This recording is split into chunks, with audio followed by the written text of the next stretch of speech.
આયુર્વેદને જાણો ભાગ 64। અગાઉના ભાગમાં આપણે નશ્ય એટલે કે રોજ કરી શકાય એવા પ્રતિમર્શ નશ્યની વાત કરી।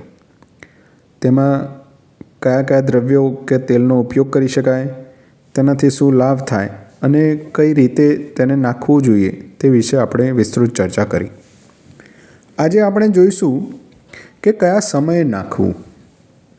તો રોજ નાખી શકાય, એના માટે કોઈ ઋતુઓનો બાદ નથી।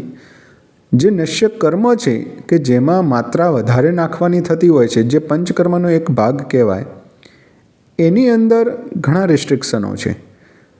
તે કોને નાખવું જોઈએ, કયા રોગમાં એનો પ્રયોગ કરી શકાય, કયા રોગમાં એનો પ્રયોગ ન કરવો, અથવા તો દિવસના કયા સમય દરમિયાન એ નશ્ય કરવું, તે જે તે વૈદ્યની સલાહ મુજબ કરવું જોઈએ।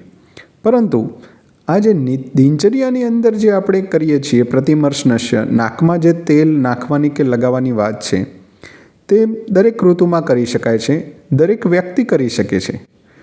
બાળક, વૃદ્ધ કે દુર્બળ વ્યક્તિ પણ આ પ્રતિમર્શ નશ્યનો પ્રયોગ કરી શકે છે। સાવ નાના બાળકો છે જે નાકમાં ઇરિટેટ થાય છે, એ લોકોને ન કરવું જોઈએ। હવે તો એવું પણ છે કે નાના બાળકોને પણ શરદી વગેરે થાય તો નસલની અંદર સ્પ્રે આવી ગયા છે અને એલોપેથિકના ડૉક્ટરો પણ આવો સ્પ્રે વગેરે આપતા હોય છે। આપણે ટીવીમાં એડ પણ જોઈએ છે કે સ્પ્રે વગેરે મારીએ છીએ, એટલે એવું પણ નાકની અંદર મારતા હોય છે। તો એ કંઈ બહુ મોટું નુકસાનકારક નથી, એટલા માટે આ દરેક એજના લોકોને પ્રતિમર્શ નશ્ય કરી શકાય છે। માત્ર બહુ ધ્યાન રાખવા જેવી વાત એટલી છે કે આકાશમાં જ્યારે વાદળો હોય કે વાદળછાયું વાતાવરણ જ્યારે થઈ ગયું હોય, એ સમય દરમિયાન જો કોઈને તકલીફ થતી હોય નશ્ય કર્યા પછી, તો એવા વ્યક્તિઓએ એ ટાઈમમાં ખાલી નશ્ય કરવાનું ટાળવું જોઈએ। બાકીના કોઈ પણ ઋતુમાં નશ્ય કરી શકાય। આ સિવાય દિવસ દરમિયાન 14 કાળનું વર્ણન છે કે 14 એવા સમય કયા છે કે જેમાં આપણે પ્રતિમર્શ નશ્ય કરી શકીએ। એની અંદર દરેક કાળમાં અલગ અલગ એના લાભ છે, તો આપણે કયા લાભ માટે નશ્ય કરવું છે એ પ્રમાણે આપણે એ સમયને પસંદ કરી શકીએ। જેમ કે પહેલો કાળ છે કે ઊંઘીને ઉઠ્યા પછી તરત કરી શકાય। તો સવારે ઉઠીએ ત્યારે જેને નાક બંધ થઈ જતા હોય કે શ્વાસ લેવામાં બી તકલીફ પડતી હોય, એવું જેને થતું હોય, તો એવા વ્યક્તિઓએ આ કાળ પસંદ કરવો જોઈએ કે સવારે ઉઠીને તરત પહેલું નશ્ય કરવું જોઈએ, કારણ કે કફ પ્રકોપનો કાળ છે અને સવારે નાક બંધ થવાની પ્રક્રિયા ઘણીવાર થતી હોય છે, તો એવા વ્યક્તિઓએ આ ટાઈમે કરવું જોઈએ। કોઈને દાંતની તકલીફ હોય તો દાંતણ કર્યા પછી નશ્ય કર્મ કરવું જોઈએ, કારણ કે આપણે અગાઉ વાત કરી એમ નાક એ શિરનું દ્વાર છે, તો દાંતને પણ મજબૂત બનાવવા હશે તો એ નશ્યથી પણ બની શકે છે। બીજું, ઘરની બહાર નીકળતા પહેલાં નશ્ય કરી શકાય।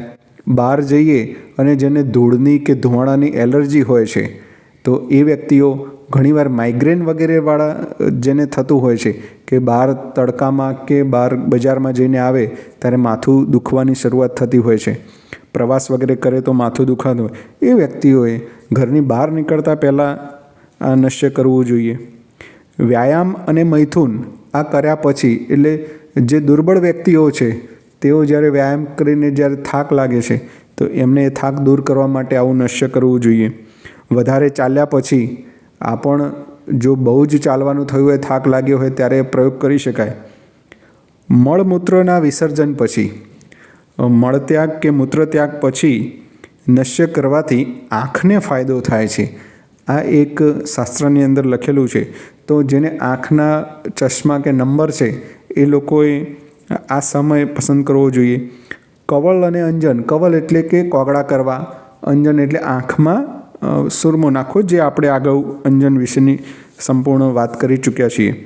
તો જ્યારે આંખને પોષણ આપવાનું કે દ્રષ્ટિ પ્રસાદનનું કામ કરવું હોય ત્યારે આ અંજન કે કવલ પછી નશ્ય કર્મ કરવું જોઈએ। ત્યારબાદ છે જમ્યા પછી। જમ્યા પછી પણ કફનો પ્રકોપ થાય છે, તો એવા વ્યક્તિઓ કે જેને જમ્યા પછી કફ બહુ થતો હોય, તો એ વ્યક્તિઓએ જમ્યા પછીના જ સમયે પ્રતિમર્શ નશ્યનો પ્રયોગ કરવો જોઈએ। ઉલટી વગેરે જો કોઈને થાય તો ઉલટી થયા પછી બી કફ વગેરે નાકમાં કે ગળામાં ભરાઈ રહેતો હોય છે, તો એ સમયે પણ જો નશ્યકર્મ કરીશું તો બાકી બચેલો જે કફ છે ગળામાં કે નાકમાં એ બહાર નીકળી જતો હોય છે. દિવા સ્વપ્ન પછી બપોરે ખરેખર તો ન સૂવું જોઈએ, પરંતુ જે લોકો નિયમિત સૂતા હોય છે તો સૂયા પછી જ્યારે ઉઠીએ ત્યારે ત્રિદોષનો પ્રકોપ હોય છે. ઘણીવાર એવું હોય છે કે બપોરે ઊંઘીને ઉઠે પછી માથું દુખાતું હોય, બપોરે ઊંઘીને ઉઠે પછી શરીર ભારે કે માથું ભારે લાગતું હોય. આવા વ્યક્તિઓએ દિવા સ્વપ્ન પછી આ નશ્યકર્મ કરવું જોઈએ.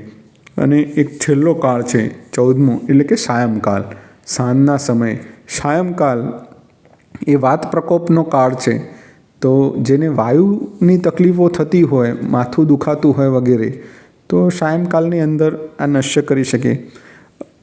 2 ટાઈમ દિવસમાં સવારે અને સાંજે, જેને કંઈ તકલીફ નથી, સ્વસ્થ વ્યક્તિ જો કરતા હોય તો સવારે અને સાંજે આવી રીતના 2 વખત જો નશ્યકર્મ કરીશું તો ઘણો ફાયદો થશે. કોણે ન કરવું જોઈએ? બહુ જ મેં જેમ કહ્યું એમ પ્રતિમર્શ નશ્ય છે, એનું લિસ્ટ બહુ લાંબુ નથી, એકદમ માઇનોર છે. તો પ્રતિમર્શ નશ્ય પીનસ, જેને કાયમી શરદી એટલે કે અંદરથી જાડો કફ નીકળે જતો હોય, કારણ કે એનું નાક જ બંધ છે, તો નશ્યકર્મ કરવાનો અર્થ નથી રહેતો. બીજું કે જેનો દોષ વધેલા છે, જેમ કે નવી શરદી થઈ છે, તો જે દિવસે શરદી થઈ છે એ દિવસે નશ્ય કરવાનો કંઈ અર્થ નથી, કારણ કે દોષો ઉત્કૃષ્ટ છે. એ વખતે છીંક સ્વરૂપે કેમ આપણું લીંટ વગેરે બહાર નીકળતું હોય છે, એટલે કફ દોષને બહાર કાઢવાની જરૂર હોય છે. ત્યારે આવું પ્રતિમર્શ નશ્ય એ દોષને બહાર કાઢવાનું કામ નથી કરતું. ત્યારે બીજા નશ્યનો પ્રયોગ કરી શકાય, પણ આ નશ્ય ન કરી શકાય. દારૂ પીધેલી હાલત હોય ત્યારે બહેરા વ્યક્તિઓએ અને કોઈને માથામાં કૃમિ હોય, જે ડાયગ્નોસ કરવા સામાન્ય લોકો માટે થોડું અઘરું છે, પરંતુ આવા જ્યારે રોગ હોય છે ત્યારે આ નશ્ય કર્મ ન કરવું જોઈએ. પ્રતિમર્શ નશ્ય ખાસ કરીને. બીજા નશ્ય જેમ કે માથામાં કૃમિ હોય તો અલગ એક પ્રકારના નશ્યો છે જેની શાસ્ત્રમાં વાત કરેલ છે, એવા પ્રયોગ કરવા જોઈએ. તો આવી આપણી આ નશ્યની વાત છે.